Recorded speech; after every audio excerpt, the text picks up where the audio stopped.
Chapter 29. Then Jacob hurried on, finally arriving in the land of the east. He saw a well in the distance. 3 flocks of sheep and goats lay in an open field beside it, waiting to be watered. But a heavy stone covered the mouth of the well.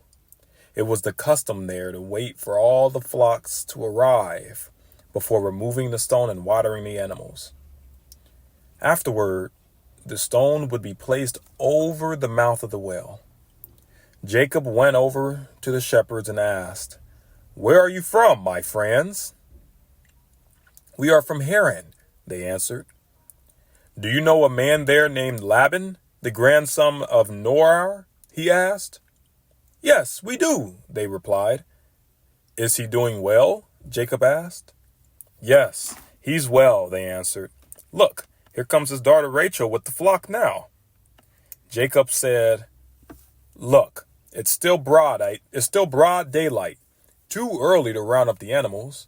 Why don't you water the sheep and goats so they can get back out to pasture?" "We can't water the animals until all the flocks have arrived," they replied.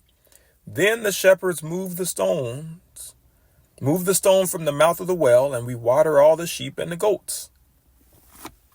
Jacob was still talking with them when Rachel arrived with her father's flock, for she was a shepherd. And because Rachel was his cousin, the daughter of Laban, his mother's brother, and because the sheep and goats belonged to his uncle Laban, Jacob went over to the well and moved the stone from its mouth and watered his uncle's flock. Then Jacob kissed Rachel, and he wept aloud. He explained to Rachel that he was her cousin on her father's side, the son of her aunt Rebekah. So Rachel quickly ran and told her father Laban. As soon as Laban heard that his nephew Jacob had arrived, he ran out to meet him. He embraced and kissed him and brought him home. When Jacob had told him his story, Laban exclaimed, "You really are my own flesh and blood." After Jacob had stayed with Laban for about a month, Laban said to him, "You shouldn't work for me without pay just because we are relatives. Tell me how much your wages should be." Now Laban had 2 daughters. The older daughter was named Leah, and the youngest was Rachel. There was no sparkle in Leah's eyes, but Rachel had a beautiful figure and a lovely face. Since Jacob was in love with Rachel, he told her father, "I'll work for you for 7 years if you'll give me Rachel, your younger daughter, as my wife." "Agreed," Laban replied. "I'd rather give her to you than anyone else. Stay and work with me." So Jacob worked 7 years to pay for Rachel. But his love for her was so strong that it seemed to him but a few days. Finally, the time came for him to marry her. "I have fulfilled my agreement," Jacob said to Laban. "Now give me my wife so I can sleep with her."